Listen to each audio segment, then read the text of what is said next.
violence is a global phenomenon. The World Health Organization estimates that 35% of women have experienced sexual violence. In fact, the WHO calls the issue rampant. But sometimes he would take his fingers and put it in my private part.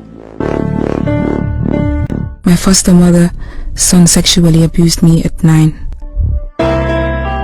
When I drank the water he gave me, I became lost and helpless. He did what he wanted. He had sex with me and took my virginity. And then one thing led to another. He raped me. And so now we start to break the silence. We begin to tell our stories as slow and as painful and as anonymous as they are.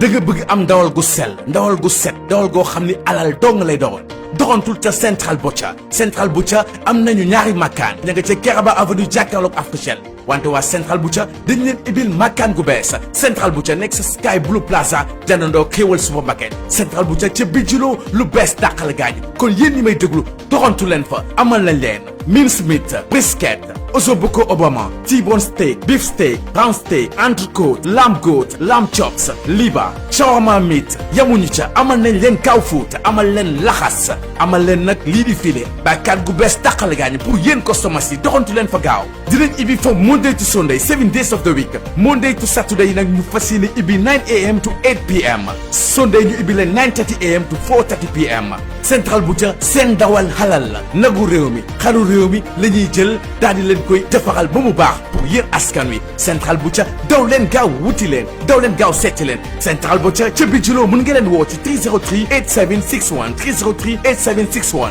wala boog 258 9583 kon gaañ daw leen gaaw léegi-léegi Central Butcher foofu kese.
la domoro kadiate boy janno CK's restaurant sa nako be ni na dimbal nimbe domoro kala janno domoro seneyata adiyata topotoro fanan kendema bije luntan during tamala abeka domoro ki janni adi manda wala de teka we bijele anim fanan ka fadi jang ikono e fa e ka fa minne ko pastry anim bakery iko fanan be kalele badde lomba conference lomba workshop lomba ye fo pendin lon dunia kono domoro betama nyillom international o toda number 1 amanke ba domoro jandama e sa domo jang is atariya wo mu kubandi sa nako sa futandi oto sa nako be mu CK's restaurant dafa nan janna mu yat ni manje dorom bijam aban CK's restaurant, known for best quality food and customer satisfaction.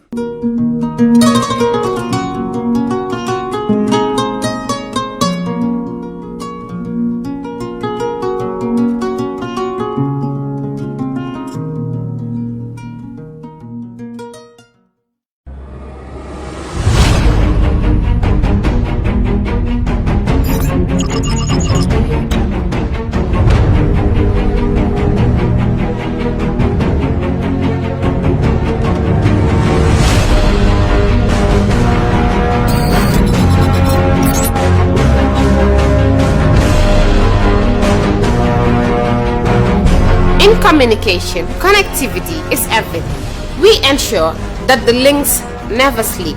Quantities and qualities, all in our data service, providing efficient, reliable voice and data service. We believe if you're not up to speed, then you're going backwards. Communications have to flow as fast as the speed of light. Whatever business you're in, having someone who understands your needs is critical. That is why we just don't offer you technology, we offer you solutions. Enjoy Gamcel's internet broadband anytime, anywhere. Your national operator, Gamcel, Yaibaram.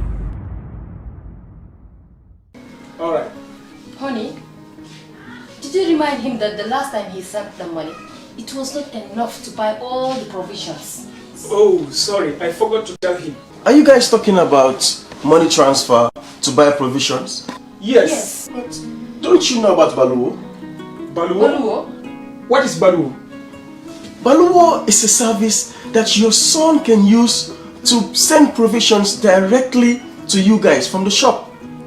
And you don't have to worry about the exchange rate. Tell me how Baluwo works. It's very simple. Just log on to baluwo.com and shop, or download the app on your phone. You can shop on the website or using the app to buy online basic products for your family and friends. With Baluwo, you decide what your money is spent on. Your money, your choice. Buy online products for your family and friends in the Gambia, Senegal, Nigeria or Mali. Baluwo, better than sending money. Are you thinking of owning your dream homes? EJ Investment is here for you. Secure our quality bungalows with 2, 3 or 4 bedrooms, or our story buildings 3 or 4 to 5 bedrooms at very affordable prices with flexible payment plans at our Sanyang Seaview Estate, where you can enjoy the cool breeze with modern infrastructure such as tar roads, covered drainage system, modern electrification with street lights, gated entrance with security posts, and social amenities such as gas station, shopping mall, medical clinic, park, schools, children daycare, and a lot more. Our dedicated team of professionals will keep the estate clean at all times, provide security and patrol team within the estate premises, install latest technologies such as CCTV, Wi-Fi, home network installation, solar panel, and power backup system. Also, check out for our additional home facilities and interior design service such as premium tiling, wall plaster, home landscape, fingerprint home lock, and a lot more. Visit our office at Senegambia Kololi Highway and get a free site visit tour, or contact us on 4464 WhatsApp us on 3259220, or you can visit our Facebook page or Instagram on EJ Investments. EJ Investments, we are first in properties.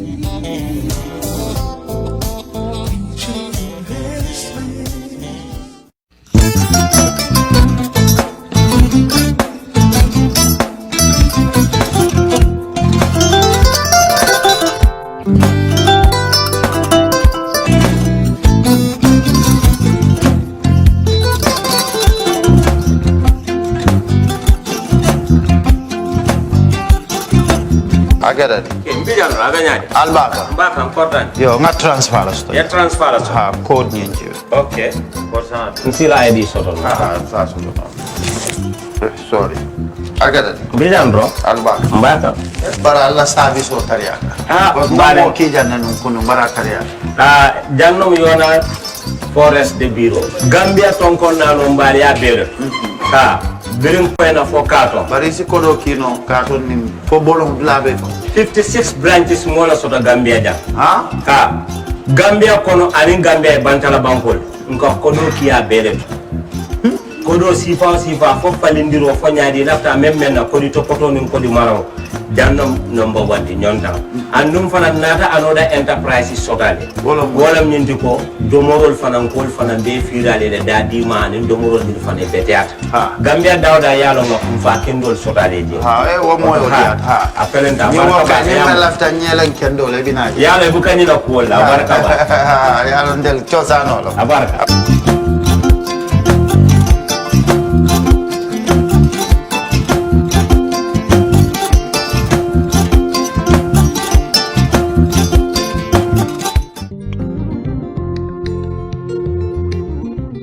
Stewart & Co. Solicitors, a legal excellence firm in London that can help you with all aspects of your legal work. If you are looking at immigrating to the United Kingdom, Stewart & Co. can help you to set up business, buy houses in the UK, and will deal with all your legal works from start to finish. For all your general immigration work, we can help you with that as well. If you're applying for any form of visa, whether student visas, settlement visas, marriage visas, or a child wanting to come to the United Kingdom to settle with the family, we can help you to achieve your goals. Stewart & Co. Solicitors, a legal excellence firm specializing in conveyancing, immigration, litigation, family law, personal injury, licensing, no win, no fee.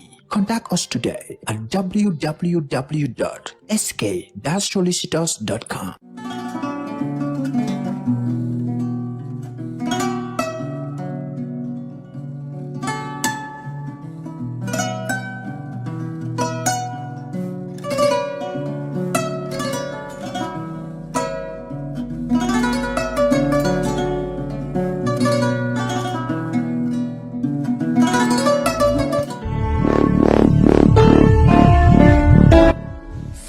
Violence is a global phenomenon.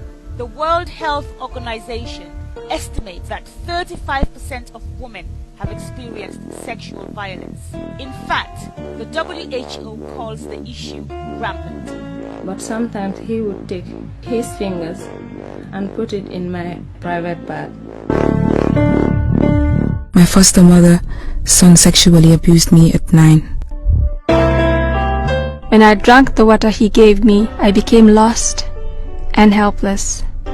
He did what he wanted. He had sex with me and took my virginity. And then one thing led to another. He raped me. And so now we start to break the silence. We begin to tell our stories as slow and as painful and as anonymous as they are.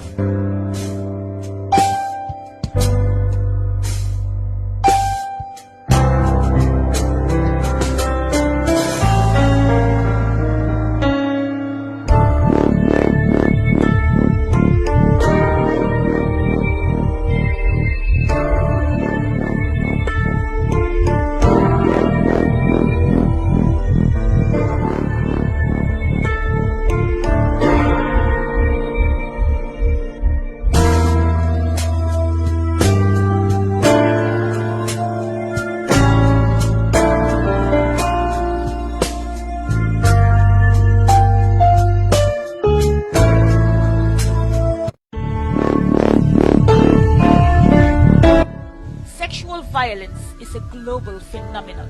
The World Health Organization estimates that 35% of women have experienced sexual violence. In fact, the WHO calls the issue rampant. But sometimes he would take his fingers and put it in my private part. My foster mother, son sexually abused me at 9. When I drank the water he gave me, I became lost and helpless. He did what he wanted. He had sex with me and took my virginity. And then one thing led to another. He raped me. And so now we start to break the silence. We begin to tell our stories, as slow and as painful and as anonymous as they are.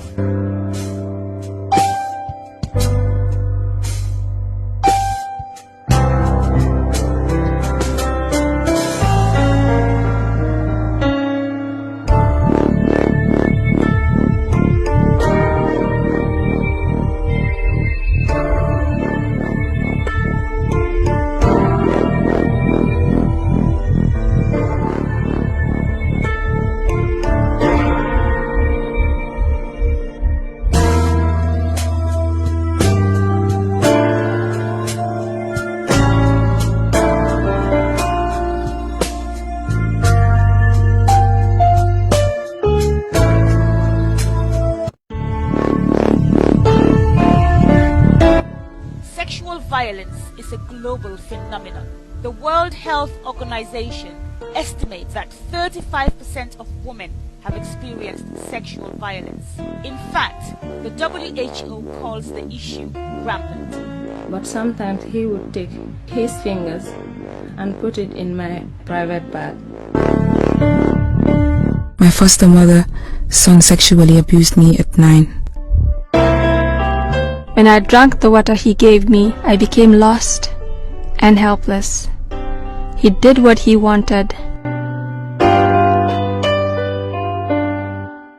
He had sex with me and took my virginity. And then one thing led to another. هو الذي أنزل السكينة في قلوب المؤمنين ليزدادوا إيمانا مع إيمانهم ولله جنود السماوات والأرض وكان الله عليما حكيما سبحان ربك رب العزة عما يصفون وسلام على المرسلين الحمد لله رب العالمين الحمد لله رب العالمين الحمد لله رب العالمين. Amen. Shukran, Imam Jallo. Bishop, you have the floor, please. Thank you, Chairman. Lord God Almighty, we continue to thank you for your goodness, for your mercy, your graciousness, your love, your protection over each and every human being throughout the whole wide world. We continue to thank you for those of us in this nation, the Gambia. And we thank you for the TRRC. And we continue to submit all the witnesses that will come here. And we do ask that of your mercy shall grant that all of them shall speak the truth. And you shall also grant the commission the discerning spirit to discern between truth and falsehood. And we continue to pray equally for the whole nation, the Gambia, and those that are in the diaspora, that they will have the spirit of patience and to allow the due process of the law to take its course. You being the just judge will grant each and every one their due portion in due time. This we ask to Christ our Lord. Amen. Amen. Thank you very much, Bishop Odeko. Council, if we are ready with this morning's witness, you may proceed, please. Good morning, Mr. Chairman, commissioners, and members of the audience. Mr. Osha, kindly bring in the witness, please.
I, Amadou jogoh Sowe.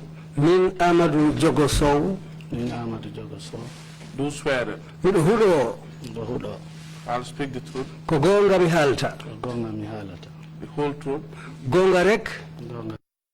And nothing but the truth. Mi haalta ɗo ko wona gonga. Mi haalta ko wona gonga.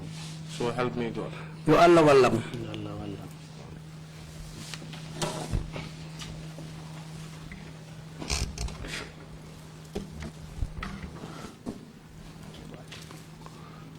Good morning, Mr. Witness. Jawali, Sede. Welcome to the TRRC. Moyama bismillah yeso TRRC do. Thank you for your willingness to testify before the commission. Before you commence your testimony, I wish to inform you that it is a criminal offense to lie under oath. Hala ko andandama heɓaki misal ko ɗum woni fenande de hide do hiɗa wati ɗum ko baɗe bonɗe e nder loi. It is also an offense to provide false or misleading information to the TRRC. Kadi ko baɗe bonɗe kadi ko ɗum woni yeso loi on pour haalugol jonnugol haalakal andanda wandema wona gonga e yeso TRRC on ɗo. Do you understand? Nda a faami. Yes, I understand. Perhaps maybe you should sit closer to the microphone. Yes, so that we can hear what you have to say. Okay, Mr. Witness, kindly tell us your full names, please. Amadou jogoh Sowe. Amadou jogoh Sowe. What is your date and place of birth? I am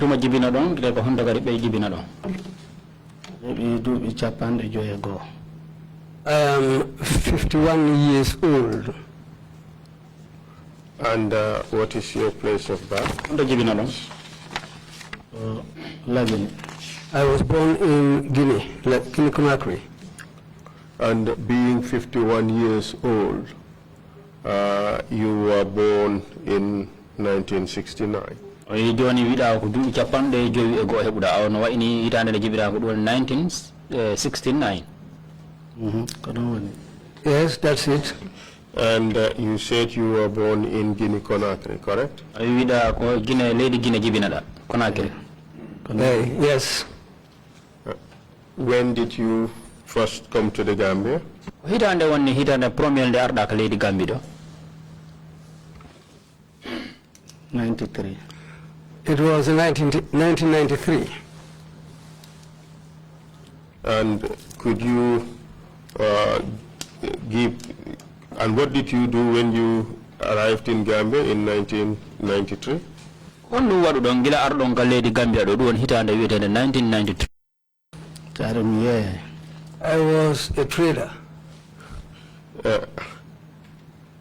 You were born in 1969. You said you came to the Gambia in 1963.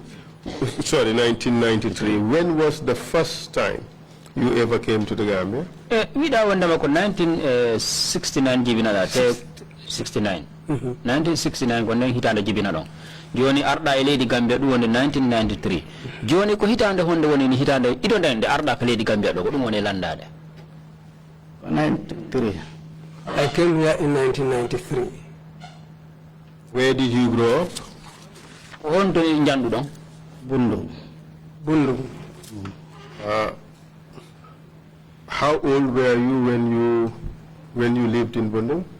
Gende ma hudum Bundu ko dubi jel hebuno do.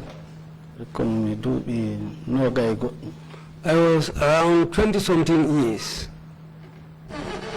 So when you first came to Gambia, you were already 20-something years. Ini gilande ma arda leydi Gambia 24 years. Gilande ma no ini gilarde ma ardon leydi Gambia no wayni hari on hebi duubi no gasi e nayi fawdi. Yes. In your statement here, I have it as that you migrated rather to the Gambia while you were a teenager. That's not correct, is it? Statement ma duwoni halama ka jondirda kan ko winda ko bo yiton no windi wondama ari ka leydi Gambia do hari ka paykum. On tuma ay habani taw duubi nogay. No, mi hebi duubi nogay. Yes, when I came here I was 20 years plus.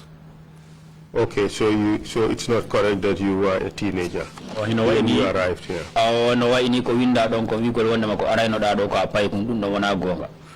Where did you live before you moved to the Gambia in 1993? Hondo hoduno da do arde Gambia do 1993 ko hondo hoduno do. I'm the one day Baba, Liberia. I was staying with my father in Liberia. And did you receive any formal Western education? Nda am ajangi jangugol porto. Oh, min ko Quran jangi. Read the Quran. Gambia in 19. What did you do? Kende ma hudno and in 1993 ko hundu waddo. I started trading when I came to the Gambia. In what? Hondum esengo hondum wadi yeye no do. Mi do goro mi do bofo. I started by selling cola nuts and eggs. And as at 2015, what business were you doing? Hitande in 2015. Ko business faso hombo wada no do. I'm the way the Costa Road. I was selling around the coastal road area. And you know a person called Abbas Jaju? Hinda hitandi waji wetedo Abbas Jaju? Yes, I know him. Could you tell us how you came to know him? Dahida way halande be ko honno hebondirda mako ha andondirdo. Very briefly, huh? Nder rabbina hata para jutinani. Mi andu Abbasi nder ko mi jindata ko min fotti tay hinu mo modina affaire kaydiji visa. Well, I came to meet him when I was selling things on foot, going and coming. That's the time when we met, and I learned that he used to help people to prepare visa for them. Turkey. People who wanted to go to Turkey. This is how I came to know him. Have you had any business dealings with him? Da amedi hebidre mako business. Yes.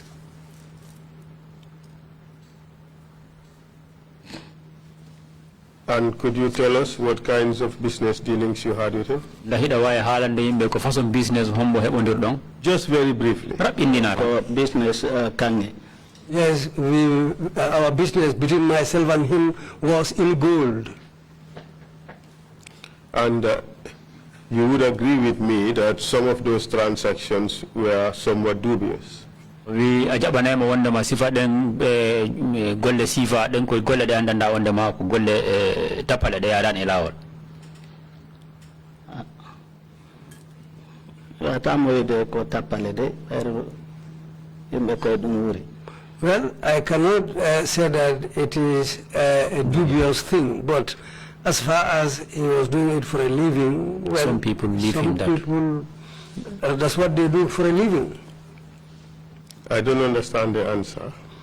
He said that, well, some people do that for a living, to earn a living. What I am saying is that those gold transactions involve some element of fraud. We ko woni ko wiide sifa dem on business sifa natugol e mum sengo feccere e mum dum non hare ko tappale woni e mum feccere den fo hare ko na ko feewi woni e mum. Yes, that's the way it is.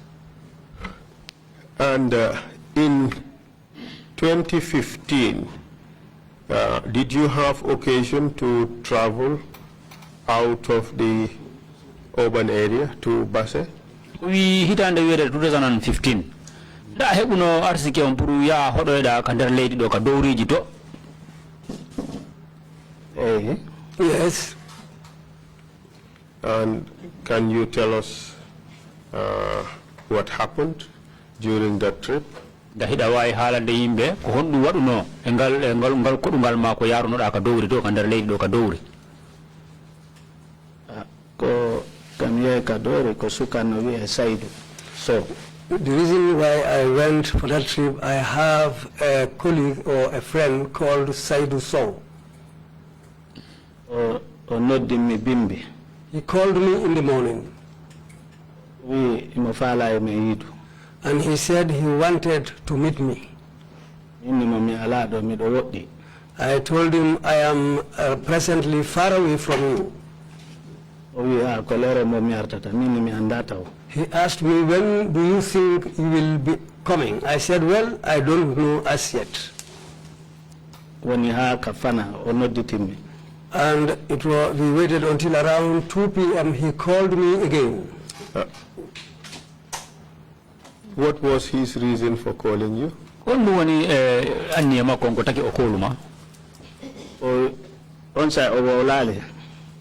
Initially, he didn't tell me anything.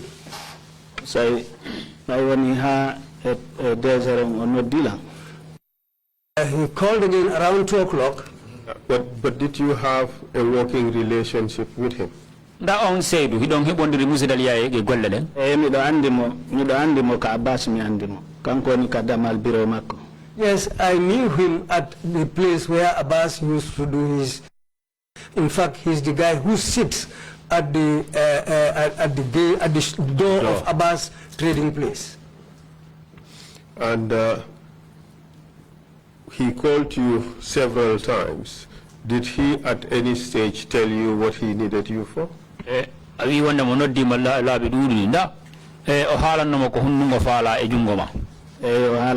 Yes, he later. He said.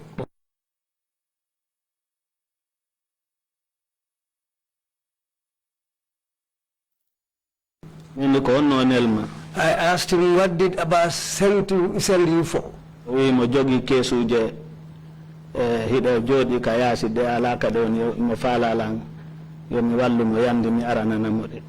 He said there are certain boxes out of his office which were placed outside, and he wants me to come and collect those boxes from the place where they are presently placed.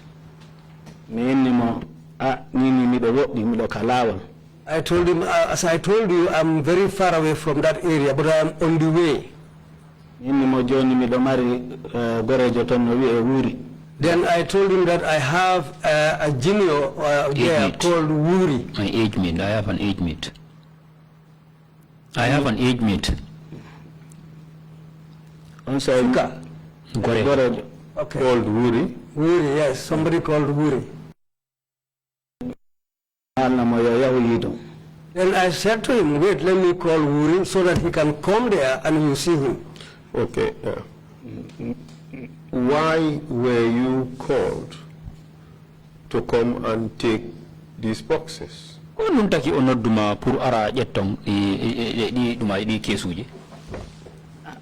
tungon dirila halani lang we ko Abbas wi mo yo nodang.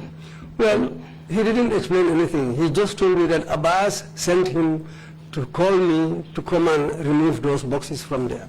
At this stage, where was Abbas? Abbas was at the NIA. What was he doing there? At that time, he was arrested. What was he arrested for? At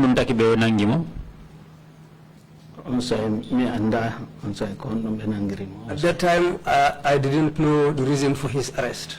Did you later come to know the reason for his arrest? Yes, I later came to know. And what was the reason for his arrest? He was arrested for money. Was it for money or was it for money doubling?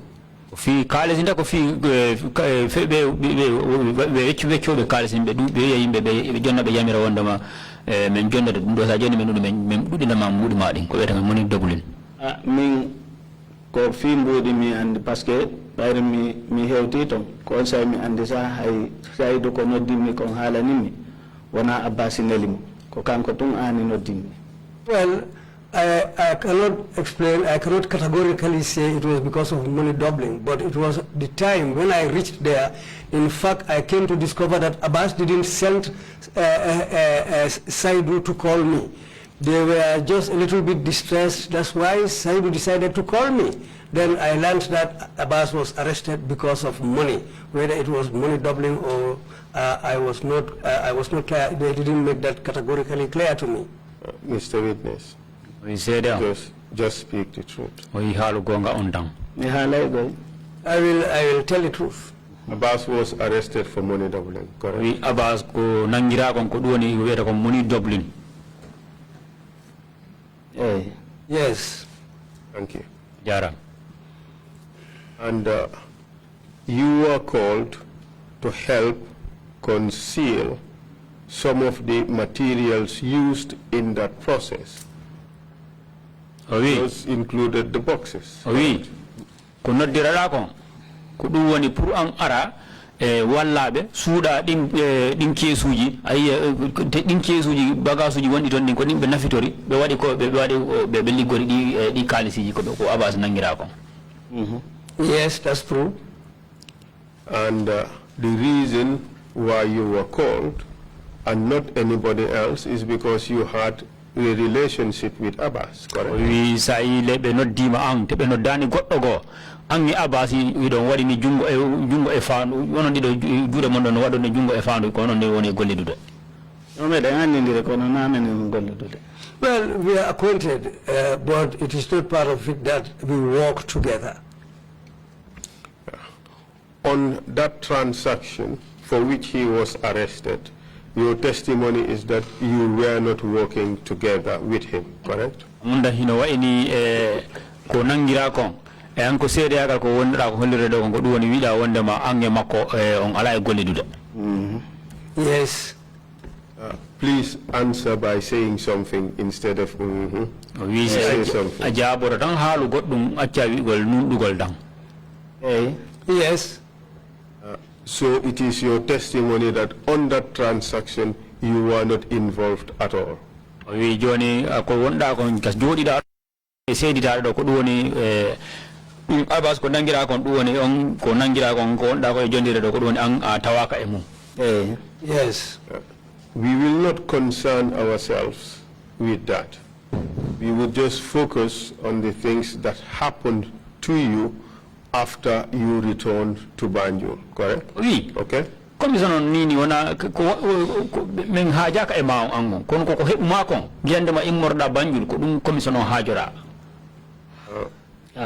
After several calls you received from Seydou, eventually returned to the Combos. Oui, gilende ma o Seydou nodduma labi durudi ndaka sakitor num ar rutiti no arda nder leydi Kombo. Yes. 6. Yes, I came and I arrived in Kombo here around 6 p.m. And tell us what happened when you arrived. Joni da way halande yimbe ko hondu woni gilande ma hewtuda leydi Kombo. As Saidu no dilang. As far as it was Saidu who called me. Min mo joni honto wanda. When I arrived in Kombo, I asked him, where are you? We mero ha turntable Alibaba. He told me to come up to the point where they call Alibaba's turntable. At this stage, had you already spoken to Wuri or not? Yes, I had already talked with Wuri. And Wuri, what is his full name? Amadou Wuriba. Where did he live? He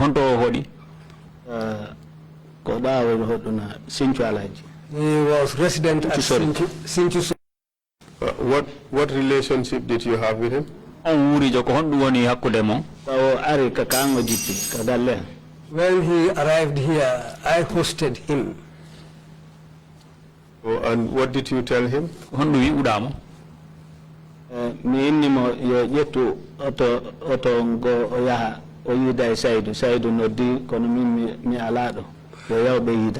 I told him to take a vehicle and go and see Saidu, because Saidu has called him, but I am still on the way coming. I have not yet arrived. Was he only to go and see him, or was he to go and collect the boxes that were used by Abbas in his money doubling dealings? Oui, nda koyo ya hutang o yida e wurijo. Wana na koyo ya hutang o yetta o yida o Seydou pour be wala fere be suda di kesuji di andanda ma wonda ma Abbas ko dim nafito kalsiji ko. Koyo ya be yida yetta kesuji de. Well, the reason for him to go there was for him to go and see also to Saidu, so that they can remove those boxes from where they were. So, what happened when you arrived at 6 o'clock? I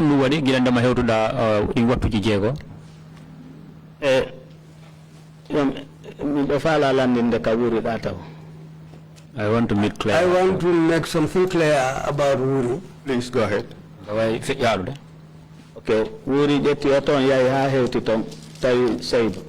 Wuri took a vehicle and went there and met Saidu there.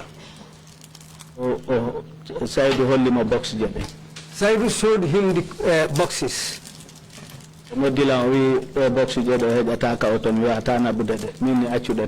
He called me and said, these boxes cannot fit into this vehicle. I cannot take them, I cannot carry them. I told him to leave them there. Okay. When he was leaving, he took only one box and came with it. When he came with the what? Hold on. When he took that box and came, we were unable to meet. I didn't see him. When we are in moto side 6 on Alibaba Johnson. Then around 6, I decided to go to Alibaba Junction so that I can see Saidu. Alibaba Migari. When I arrived at Alibaba, I just parked aside. They opened the doors and they all came in. Who opened the doors?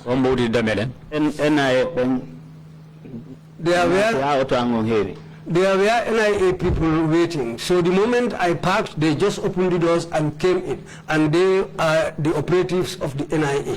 How did they know that you were the person of interest to them, the person that Saidu was talking to? Honno kambe be andiri ben NIA be ko honno be andiri wonde ma ko awoni neddo mo andana ko ambe haajori ko awoni neddo mo andana hida da hebondirde o Saidujo. Be wonde Saidu.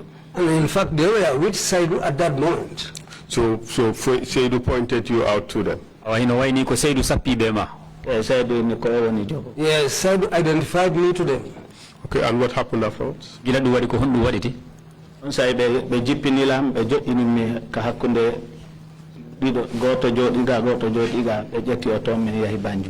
And that was the time moto mabbe yadi wala ko moto mabbe kambe moto am be wonde moto jamabbe kono be nayo be natuno ka moto am me yadi. They came with their own vehicle, but they came into my vehicle and I was sandwiched between two of them, and they used my vehicle to go to Banjul. So did they change drivers? That is Sansuno Dogino drive with the Dogino motor and the Sansun. Yes. So what happened when you arrived in Banjul? Where in Banjul did you go in the first place? Banjul. Banjul NIA. We went to the NIA office in Banjul. And tell us what happened there. You need a way Harande ko honno wadi don gila hewdu don Banjul ka NIA ka hoggo mabbe don. Men bay men hewti Banjul men natiri law bafal bawangal. When we reached Banjul, we went through the back door and came into the NIA compound. Men hewti baby honto Wuri. When we reached, they asked me, where is Wuri? Who asked you that? NIA. The NIA asked me about Wuri. Do you know which NIA operatives were involved in this?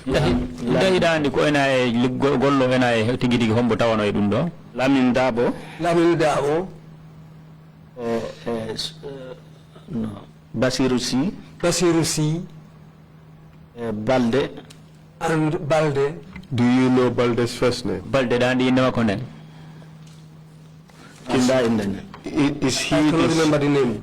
Is he the same as Alassane Balde? Alassane Balde? I don't know his name really, but I just know that they call him Balde. Proceed, please. Yeah, that was it. Group parce que ba men nati men taw en ay tonno heewi tef. And there was a group because the moment we went into the NIA compound, there were many of them around.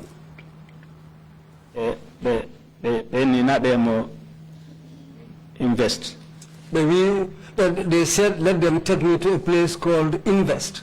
That would be the investigation unit of the NIA. Investigation. Yes. Proceed. By me ya me nati e bureau. Ta bureau on modon. Men uditi ba falgo. Ta sudu gono ka ba sa uditi ba fanga anata ton e chambre on fop plafond on lady jimmangal fop no penta bode. Well, after we went in to a room, they opened another inner door where we went in, and that inner room, the whole of the room was painted in red. Was there anything prominently displayed in that room? Kandan don suru don si ana gelana to don da ayuno to kandar suru don ko andana hino desi na ma hino darna kandar suru don. Yes. Tawno tabal njandi. I met a metal table inside the room. A robinet. Plus a standpipe. A machine masirgo. And an electrocuting machine. The machine they use, an electric machine they use to electrocute people. Can you give of that machine? What does it look like? Machine dahida way halande be ko hon o way. Machine machine non kay fondo wata andutude parce que kaminati don tayna piji di mi on darde ko kambe mi suti. Well, mi ala mi nato no don mi andude tay mi acciti andude ko laabe baminati. Well, when I went into that room, I became disoriented. I saw wires and some other people, but my main concentration was on these people who were inside there. Was the room well lit, or was it not? Red? Come again, will you take some? The lighting in the room. How was the lighting in the room?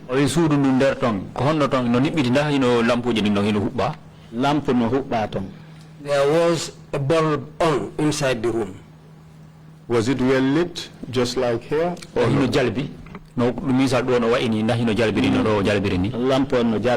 Yes, the bulb was bright. Okay, good. Proceed. And how many people were in the room? If you can remember. I cannot remember because there were many of them. Proceed, please.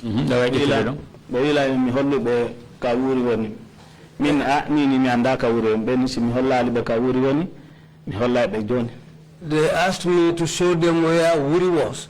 I told them I don't know where Wuri is presently staying. They said to me, if I don't show them Wuri, they will show me something. Say, the jetty, handcuff Jaden, the handcuff lamp out. And that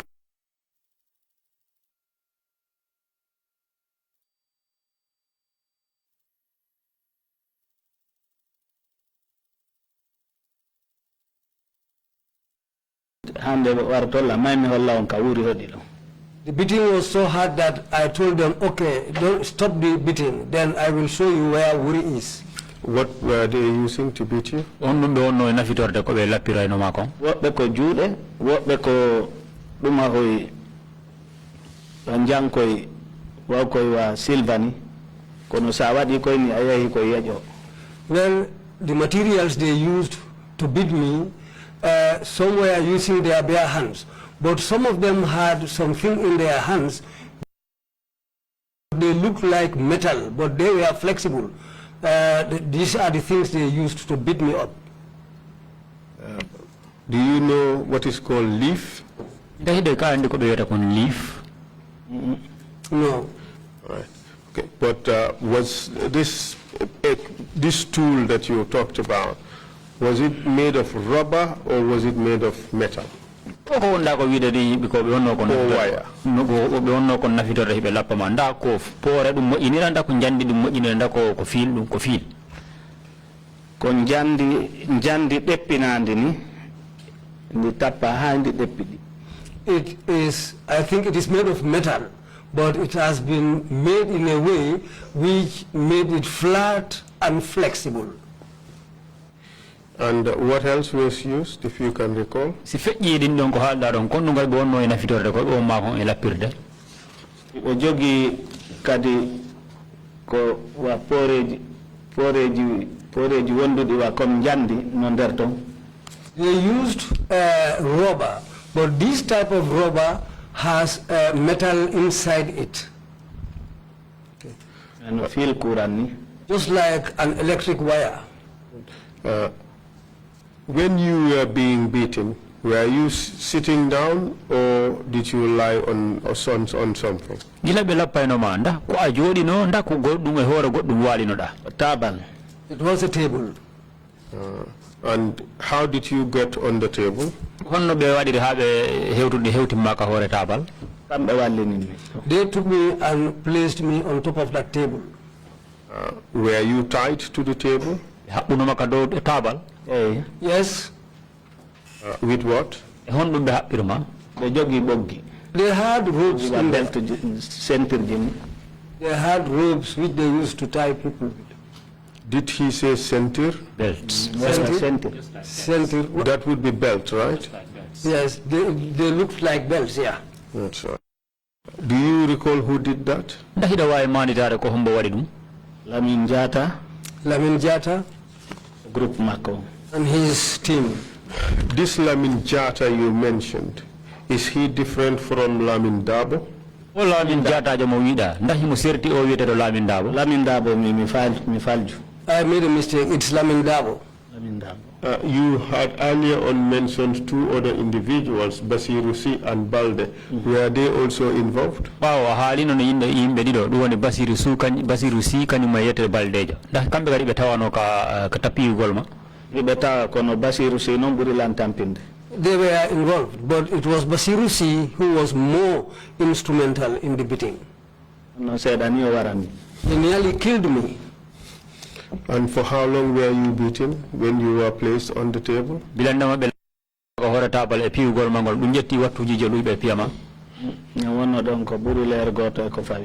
was more than 1 hour when they were beating me. Did you sustain any injuries? Yes, I was injured. Can you describe the injuries you sustained? Well,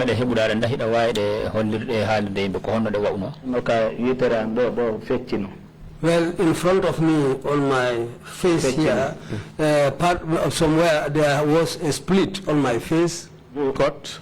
A cut. Yes.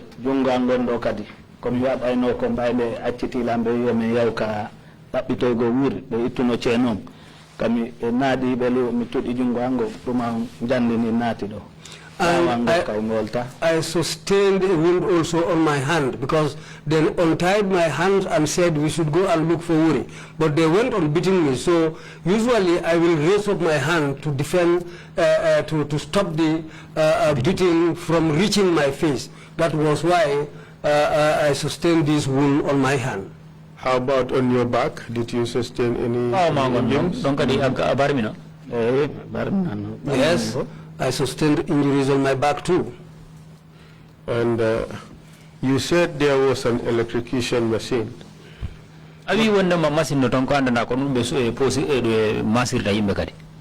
Was it used at all on this occasion? At that time, they didn't use it. Because we left that room to go and look for Wuri. We went up to the compound where Wuri was renting. Was it the same day? It was the same night.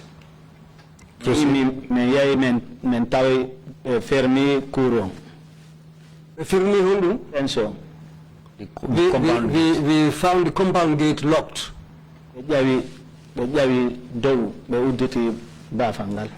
They decided to scale the fence and went in, and they opened the compound gate from inside. We went inside and I identified Wuri's room to them. They struck on the door, they knocked the door. And there was a stranger in the room there who came here to seek for treatment. Where did he come from? He came from Guinea. How old was he? Well, he was an old man. He could be 80 years old at that time. 70. He could be 70 years old at that time. Okay. They took him.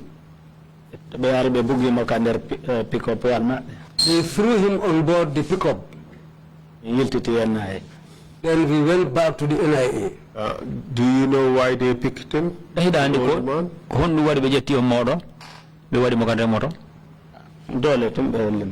they just use power. When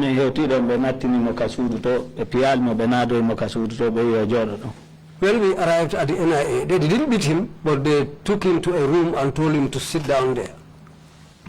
Was it because they couldn't find Wuri, so they took him instead?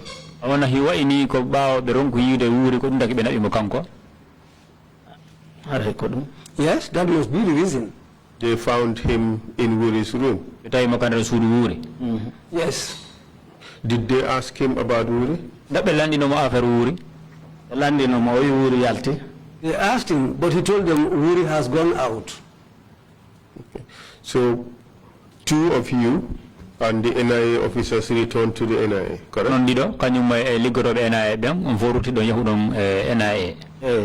Yes. Yes. And what time did you arrive there? We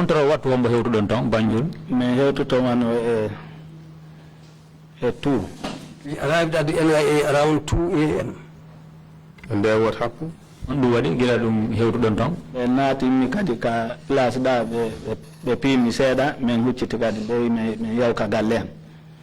we went in, we returned to the room where they beat me before, and they beat me again and said we should go back to my own room.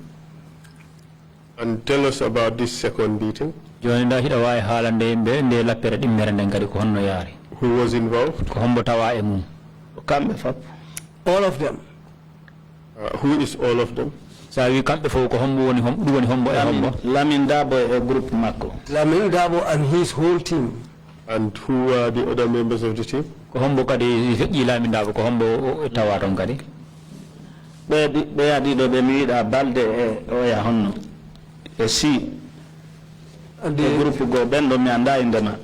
Basiru, C, and the man whose name is Balde, and there were some others, a group which came. I don't know their names really. Tell us about this torture. How did it happen? So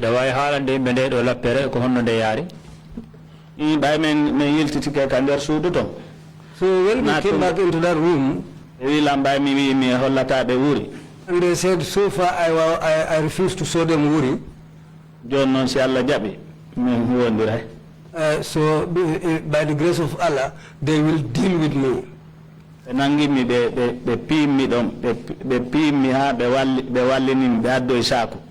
I was beaten so severely that they placed me down and they went and brought a bag. I was placed inside this bag and they tied the bag. And I was placed under a standpipe. And this standpipe was opened on me. They were still beating me and this water was coming on me from the standpipe. I was beaten there until I became unconscious. The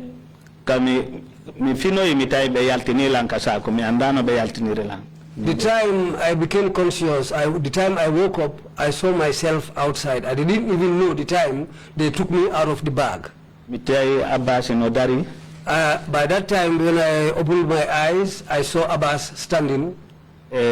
Saidu no dari. Saidu was there. Camera.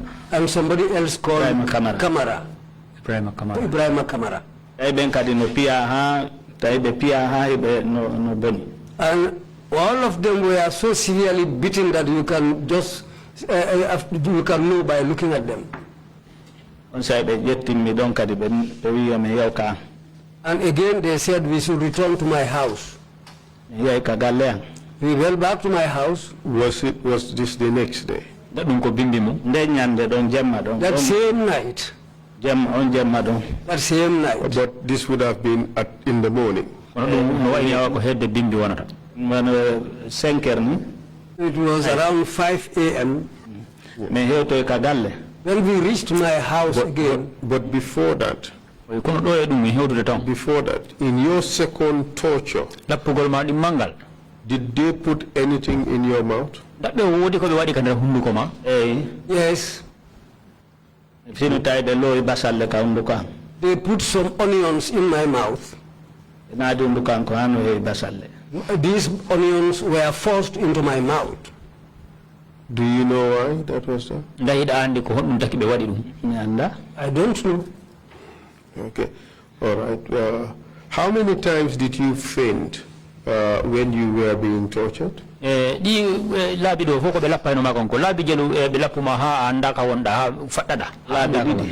was on 2 occasions that I fainted. And the first time was when they put the onion in your mouth, correct? Yes.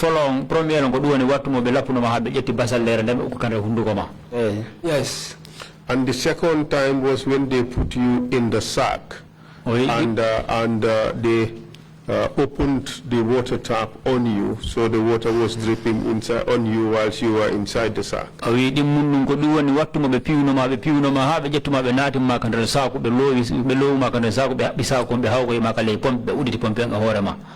Yes. Tell us, how did it feel while you were inside the sack and the water was coming onto you while you were in the sack? How did it feel?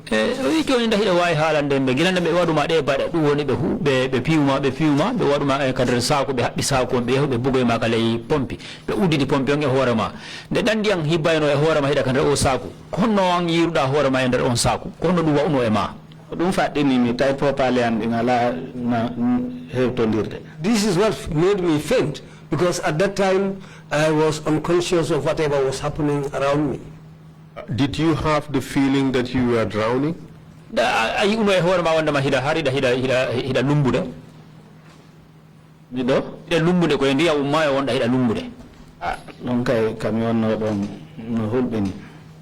at that stage it was really scary. No, the question is, did you have this sense while that was being done? Did it feel like you were drowning? Wi ko lande ko duwani gilanda do ma on saku yin yanda no hibbo e ma da dum arno e der ma mi e ma nan wa ma ni ko ma yo wonda hida lumbude der kay do way wasi mi yolo to woni. Yes, it exactly looked like somebody who is drowning. Okay. So on this occasion you also fainted a second time. Wano way ni ngol do dimmal ga dum do ngadi e afadano. Yes. So it was after this that what happened after that? Sorry. That was the time we went back to my home. When we reached the home, and they decided to knock on the fence, the compound gate. And that time we came with 4 pickups, plus my own vehicle. The ladies came and opened the door. In fact, my father was lying inside the compound at the time. They came out.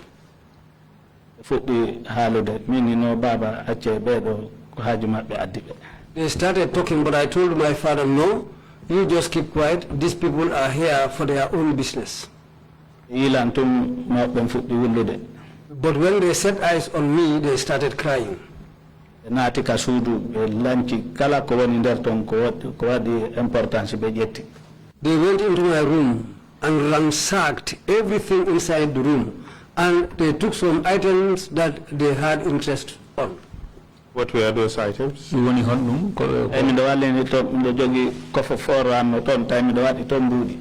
had a coffer for money.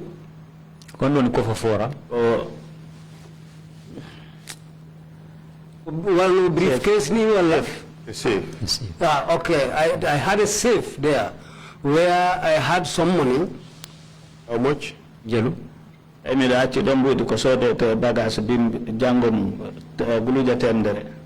kept 100,000 there, 100,000 dollars, yeah? Dollars. $100,000 inside that safe because I put it there with the intention of going to buy more merchandise the following morning. And what else? They took that plus many other items. Telephones.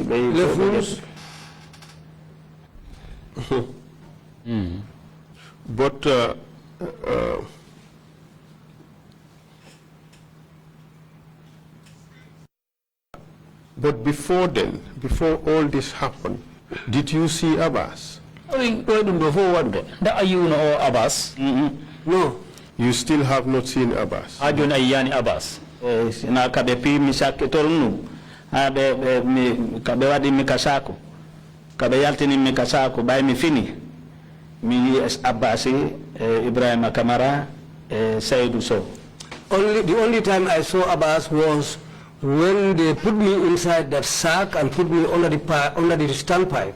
So I fainted, but when I woke up, I saw myself out of the sack.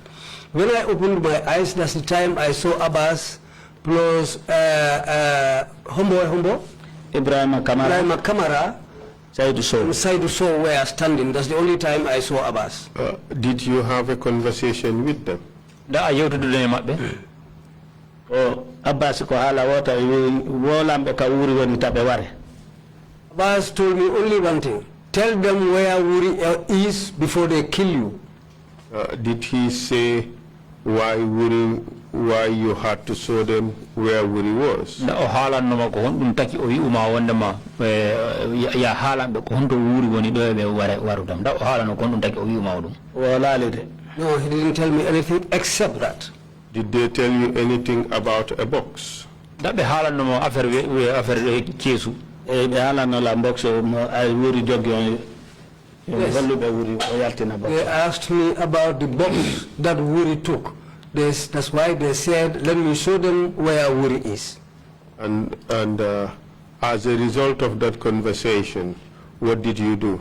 Joni edo nda yotere ko hebdu day mabbe ko ndu waruda men noddi be number Wuri on soni. Then we called Wuri's telephone number and the phone rang. We keso angal no wali esudu don yahanengal. Wuri told them that the box is inside his house, let them go for it. Yeah, men tie box angal long. He went and met the box inside the house there. Yetti box angal men hoti. He took it and left. Men hoti NIA. When we reached the NIA, but before this, did you meet any woman who was associated with Wuri? O ko do e dum nda on ta on yiwduno e debbo mo andanda wonda ma himo jidi e Wuri. No. Do you know who Wuri's girlfriend was at this time? On jaman mo wonda nda hidanno ko hombo wonno e kele Wuri. No, mi anda. No, I don't know. Was any woman arrested for having connection with Wuri during this period? Da benanguno debbo wanda ma sobidi wanda ma himo famondere e Wuri te himo andi goddum yo fidi boxuji dum ko bayru men yalti woni lebbi jetati men yalti. This happened andi benanguno debbo benanguno kadi mo Wuri hodidi ka galle to. Well, this was after 8 months when we came out. They arrested Wuri's girlfriend, and they arrested another lady who was living inside the same compound with Wuri. That's what I know about it. Okay, so your story is on this particular occasion, after all these beatings, you were told that they're looking for the metal box that was taken away by Wuri. You went to Wuri's house to fetch the box, correct? Awa hino wa ini koko be wadu madum fongal piggal ngal be wadu madum fo be akkituma be yaduda mabbe Wuri wida be yaduda mabbe ka Wuri holluda be o box jandijo ka sudu Wuri ona ka sudu Wuri box wangal wonno ko yasi. The box was not even inside Wuri's house. It was placed outside Wuri's house. Okay, but you went to Wuri's home to fetch the box. Ono ko galle ka Wuri ka hodi don ko do yahu don yibu don gal box case wal. Yes, that's where we went for the box. All right. And then what happened afterwards? When we came back to the NIA, when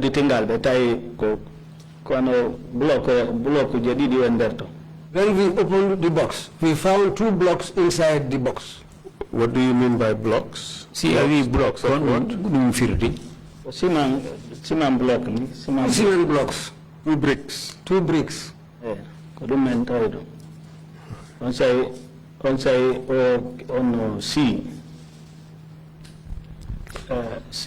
I nadi lappe mi karedo.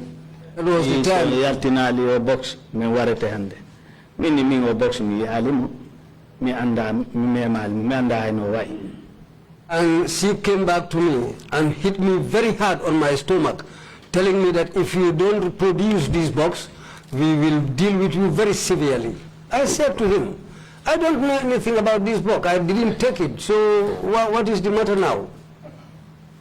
When was this? After the box was found or before the box was found? What hombo hebi ko gilandama box case wangal ya ko do wal yede. Box wangal kai ngal box wal don. That was after they brought this box and opened, but they said it was not the box that they were looking for. Okay, so they thought there was another box and that you are to produce that box. Awa hino waini kambe be sikki wonda ma wanangal case wal woni dabbidude te joni ko am foding yaltinde ngal case wal be woni ngal dabbidude. No one. Exactly. But in the meantime, do you know where were the other boxes that Seydou Sowe talked to you around? Ono joni ha fa hondo on wattu ka wonno non nda an hida anduno de case uji di heddidi di andana ma Seydou ko di wonno ma halande fi mum nda hida anduno kadi woni ari be jogindiri ka bureau ma be invest don. And at that time they brought these boxes. They were placed on top of each other in their office where they call invest. So this other box that they were asking you about, you did not know anything about it? Awa hino wa ini ngal do case wal ngal be addi ngal do malanda de fi mungal anda hefusi magal. Yes. This Lamin Dabo, do you know his whereabouts now? Oh, Lamin Dabo jo nini ka wondo nda hida andi ko honto o woni? No. Do you know whether he's still at the NIA? Nda hida fami wonda nda nini ha joni himo liggo NIA? Me anda. No, I don't know. How about Basirusi? Basirusi no? Me anda. I don't know. How about Balde? Balde no? Balde maybe for to the Banjul. Balde, we met in Banjul on one occasion.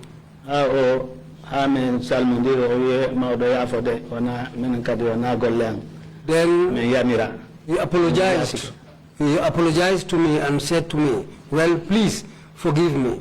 We also were acting on orders. It was not our own will that we were dealing with. We were doing these things to you.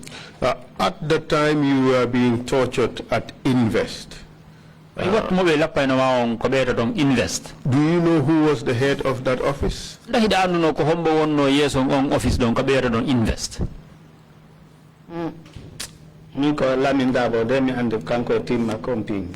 Well, what I know about the whole thing is Lamin Dabo and his team were the people who tortured me. Okay. On this occasion, when you returned to to the NIA with the box from Wuri's house. You opened it, it contained only 2 bricks. And you were again attacked by Lamin Dabo. What happened afterwards? We joined Goldo Lawol, Glendema Yahudon, Kawurito, Adodon, Gal Keswal, Adon, the Keswangal, the Uditi, Keswangal, the Udingal, the Tawiton, the Brigade. Johnny Glendema Udi Brigade and Johnny, oh, Lamin Dado, Hippie, Horemakade. Don't do what it is, Giladu. Don't buy no longer, say, but yet me no Benaboy Kasudu, Pamentaidon, Abbasian, Buba, Gollower custom. Then after that, they took me out of that room and took me to another room where I found Abbas and a man called Buba who used to work at the customs. Camera, Saidu so, plus Kamara and Saidu so, and a lot of other people. Yes, proceed. Once I me don't have been Subaka, they are begetting me Benadika, Laptani Matadon. They left me there till in the morning. And in the morning, they came for me and took me to their own medical center. Where is that medical center located? It was inside the NIA premises. And why did they take you there? Because I sustained injuries. That was the reason why they took me there, so that they can take care of my wounds. And did you receive any medical attention?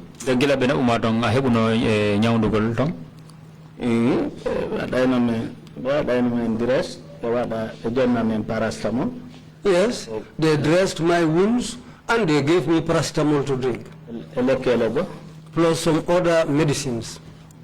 Were you released afterwards?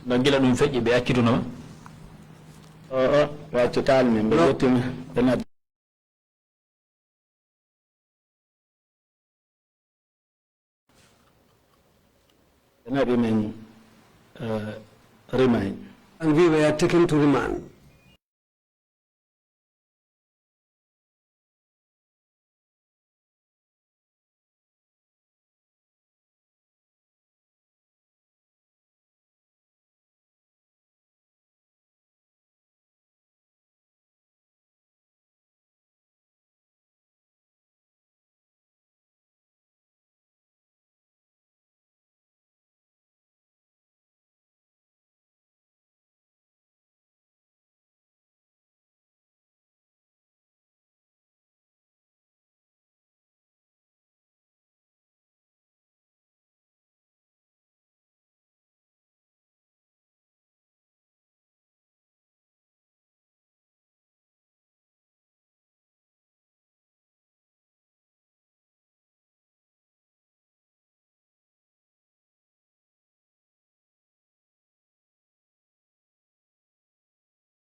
and taken away, and they were dealt with and brought back.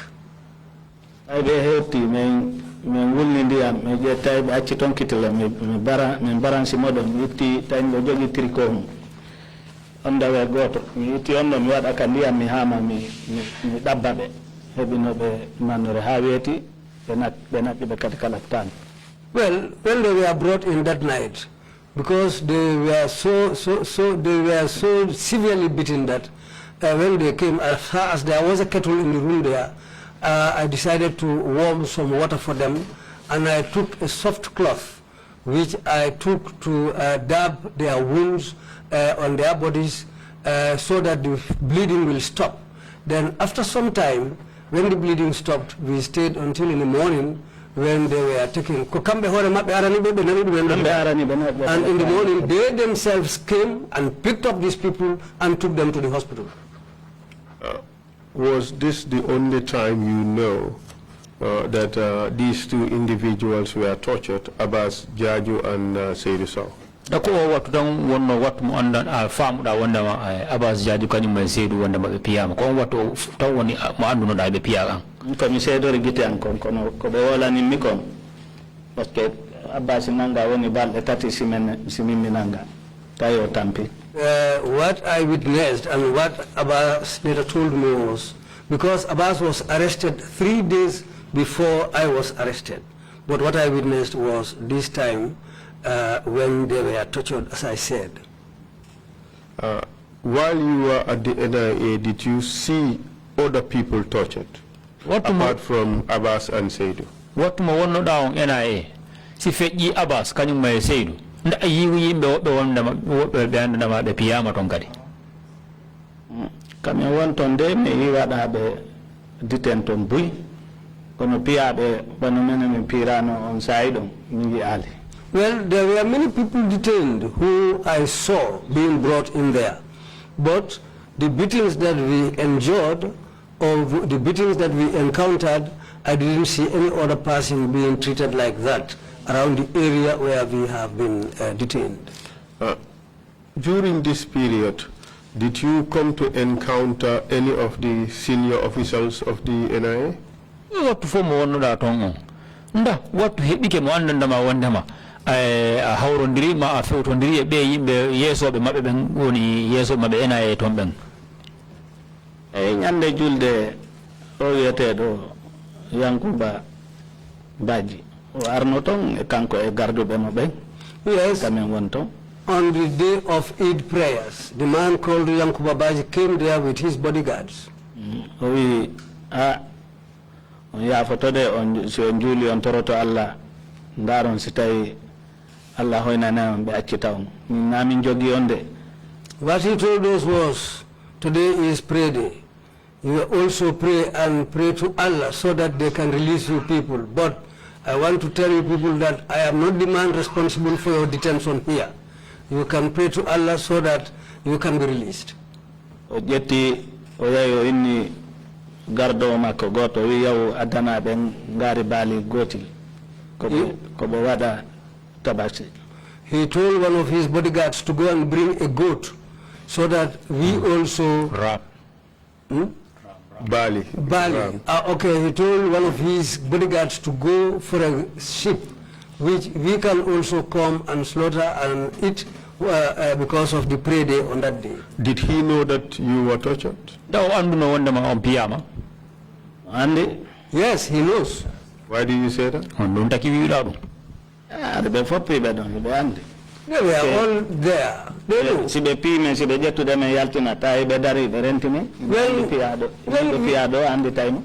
After these tortures we went through, when sometimes they are taking us back, we used to see them standing and they will look at us and know what we've gone through. And that includes who? All the heads of that place. On that day, nobody slept there. They were all standing outside the rooms at the NIA compound there. Like who?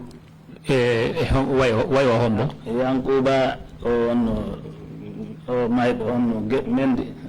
Yankuba, with Mendi, my dog. Mendi, the person who passed away, Mendi was there too. Luis. Hey, on not on Suka was there. Before I read me anda in the band, only the me andi in the bike of the one. I know these two people's names, but they are genius. All of them were there. Good. And this old man who was taken from Rudy's house, what happened to him? No more. Mo andan na mawanda hibejetti mo kan rasudu wuri. Ko hondu wadi mo? Moto lebbi jeddi mo jodi to. He was there. They kept him there for 7 months. You told us about Wuri's woman having also been arrested, his girlfriend. Can you explain that? Awi makade wonkadi benanguno mo. Bahida way won kadi. Ondo mi anda. No, mi yali kaunanga mitawaka kaunanga. Then I didn't witness her arrest, and I was not at that time in their hands when she was arrested. So this is why I don't know what happened. Okay. So after 7 months at the NIA, you were transferred to remand, and then what happened after that? Bilandama hebuda lebi jedi de jungo mabbe. Bilandama di lebi jedi timmi be yetuma ka dom be nabe maka kaso janoto ko hondu wadi ti. E won ton kadi lebbi didi. We stayed there for another 2 months. And that was the time when we were bailed. Were you prosecuted? Yes, we were taken to court. And what was the outcome? The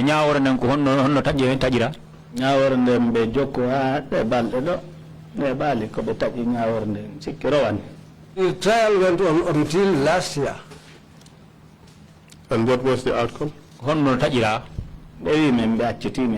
Parce que oya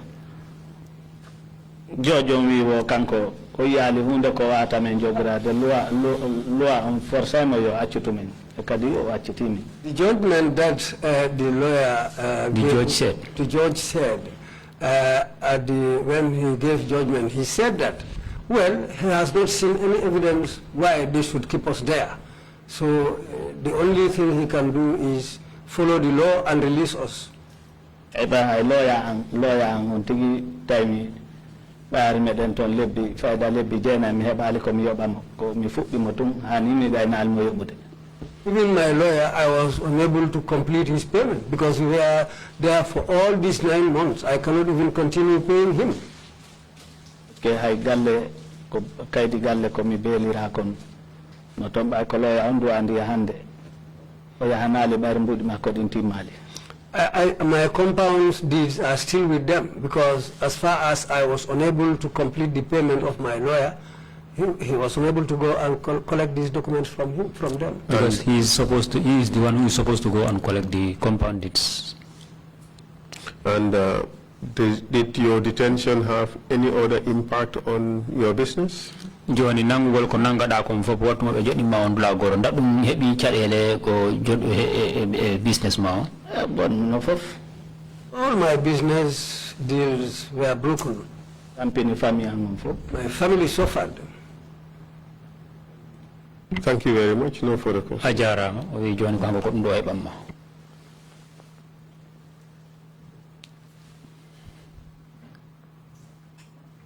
Thank you, lead counsel. Thank you, witness. Oui, deputy Kia ko woni hikki e Kiama no imo ajarama council ajarama an kadi seede on e seede yagal mangal jonirdangal. Commissioners, if you have any questions. Joni himo landade commission benda wodi e mabbe kala heburo ko hebu ko landoma no wayi ma landade e dow ko halda do ko. Commissioner Samba. Commissioner Samba o wi mo hebi ko mari ko landotoma. Amadou. O wi ma Amadou. Mi jarama yafanala. She's saying thank you. Mi fali ma lamdude 100,000 o ko lamin dabo jetti ko kerbe ruttinoma kalis ma. I want to ask, the $100,000 that Lamin Dabo took, did they return it to you? Oh, no. Vetali. I didn't get that money. Anda to Lamin woni ka alamdani mumbudi di hajoni. Anda ka woni jantal mi alimago. I didn't set eyes on him. This is why I was unable to ask for my money. Thank you. Thank you, Commissioner Samba. Imam. Commissioner Imam si on kadi landarama. Amadou on jarama jof. Thank you, Amadou. On ji tampere mawle. You people have encountered serious suffering. Hono mawlo ma o kadi wadana mo cadele. Your father, did he also encounter any problems? He also had some serious problems. Because I was the only sustainer of the family. Thank you, witness. My question is in relation to your title deeds. If the lawyer could not retrieve them on your behalf,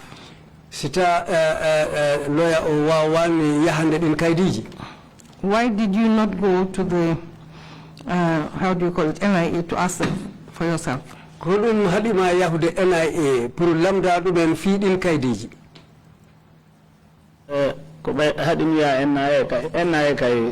whether Haimire ka damal ma bedo mi dare tato na fi mi ala on fit ni na to volto and I'm so scared of them. Even when I pass their compound gate, I daren't look around that area.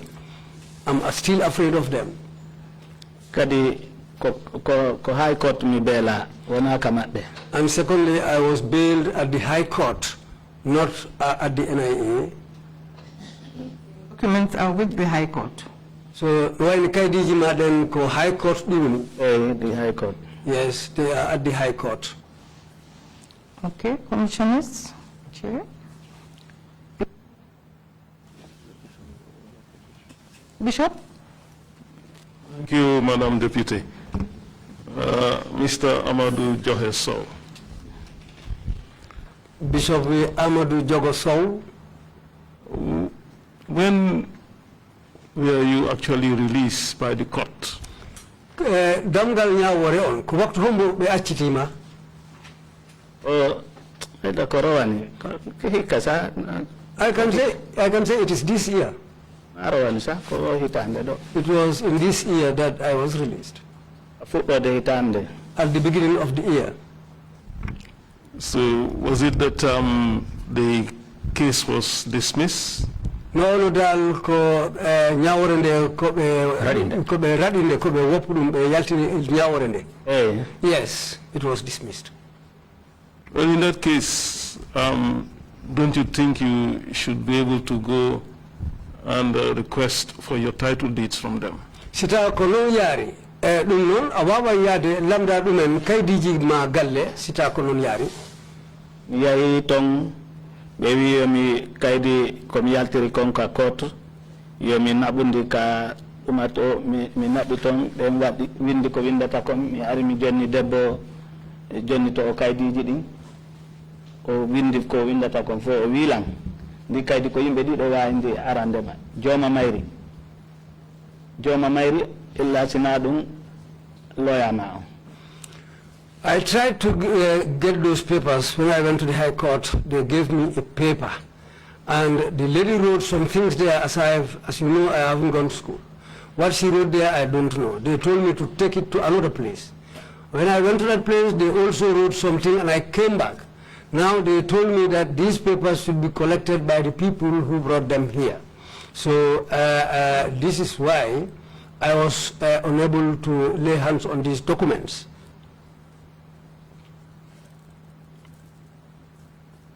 Thank you. If there are no further questions, witness, you can address the commission if you have anything to say. Thank you. Joni non wayri be lamdo be ma be pari. Joni ankala be okima lawol pour leba halana yimbe ko woni nder bernde ma ko halanta yimbe leydi ndi ko yida ko bernde ma ko mojjani leydi ndi ko mojjani yimbe ben. Komi wawi de yimbe leydi TRRC on holli jama golle moƴƴe. What I can say to the people here, especially the countrymen, is that TRRC is doing a wonderful job. holli jama on kala ka wonda he damari gonga ma on sa woli no moƴƴema. And they really showed the people that if people really have their rights, and it is the people's rights to speak the truth, whatever happens, let them always be truthful. And if you do that, they don't beat you, they will not insult you, they will not create any problems for you. And that really made me very, very happy. We are very happy about the job you are doing. So I will pray to Allah to protect you and bring progress into whatever you are doing. This is what I can tell the Gambian people.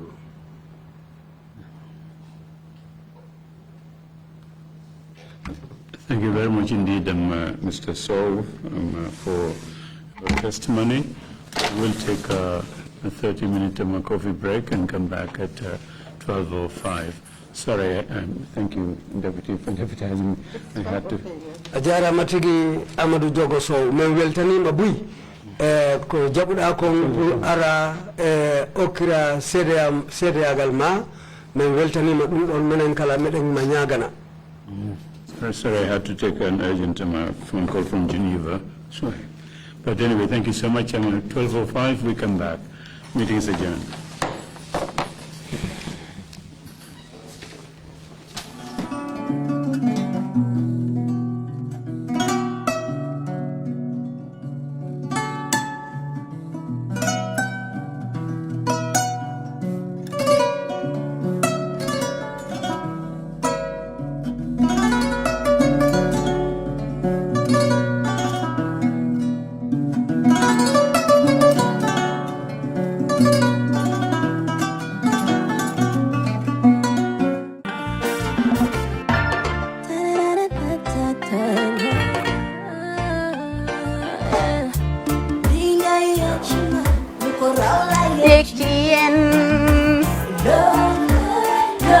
Love like fire. Wow.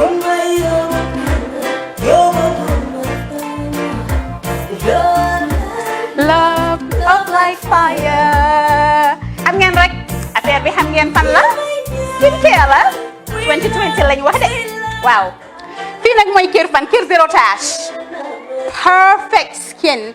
Skincare saa su ne rek niñ ko dee defee rek loo lañ soxlaati rek maanaam bu ngeen am problème ci seen skin yéen xam ngeen fan la fii ngeen di ñëw suma xarit yeeg am di jàmm yi nga xam ne taas daf lañ sonaloon xam nga doon xeesal ba la ka xum éneew ma lañ ko nag waaye just in case comme ni ko gars yi defee rek en cas just in case loolu xew xam ngeen fi ngeen di ñëw fii ngeen di ñëw Skincare Plus si yu baax rek la ñoo dox nag ay baax rek fu ne la ñoo dem ci réew mi di lañ indi rek nag products yu baax du Paris du Italie du USA du fi mu nekk nii sax boole nañ ci nag Sweden fu nekk lañ leen a indilee products bu dee tamit nag da nga ñuul rek ñu lay jamaa natural beauty that melanin dripping we do have stuff for you as well emuñ si skincare products rek ñu ngi ci cuub yi tamit fu ne la ñoo jaar in fact sax last commercial bi ñu defoon waxuñ leen woon dañoo dox ci ay kawar 9A grade rek nag waaw we do have bundles as well hair si lu ne la ñoo dox ñun ñu ngi ci rafetal jigéen rek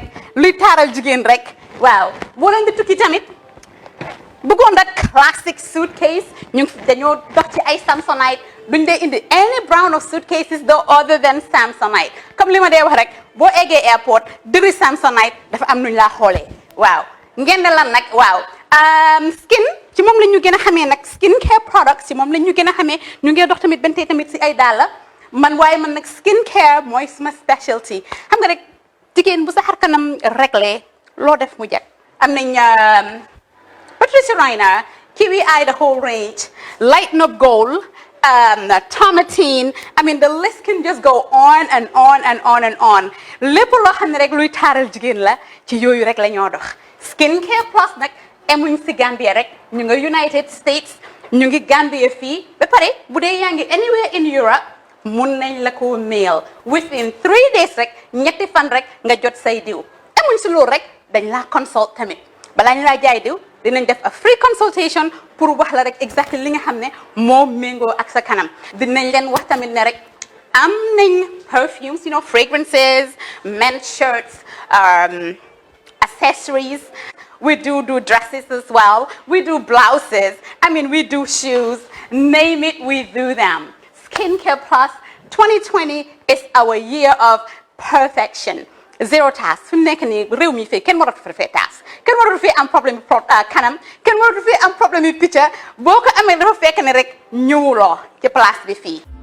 Love, love, love like fire. Bring my yobo guma fire. Love, love, love, love like fire.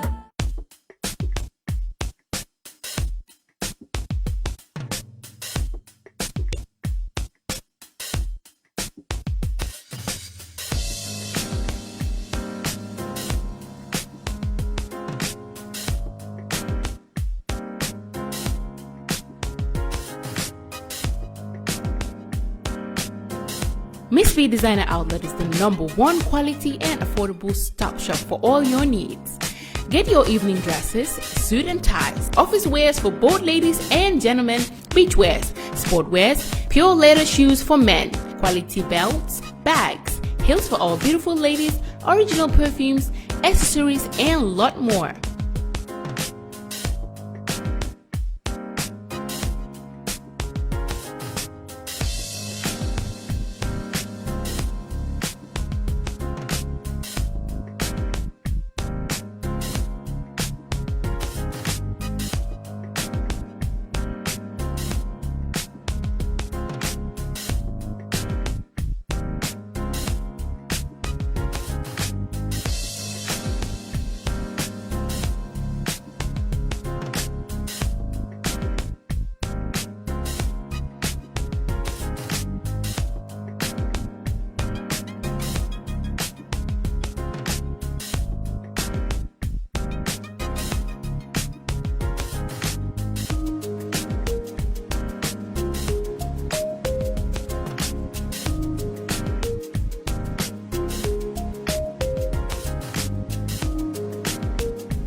Find us at Kololini Road opposite Gaddafi Mosque at the Aqua Preacher Station, or call us on 295-3411 or 764-2486. Miss B Designer Outlet. Shop right, look good.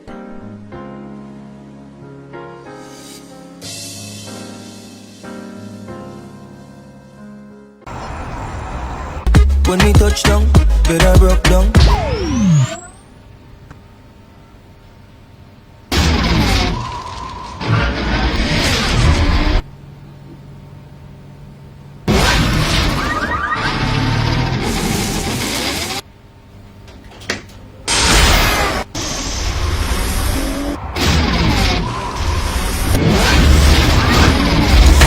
Gamtel G-Fiber, now you can enjoy super fast internet in gigabytes. G-Fiber is affordable, stable, secured, and accessible to homes, businesses, and enterprises. With Gamtel G-Fiber, the future is speed. Gamtel, creating a brighter future in communication. That's how she became mine and see the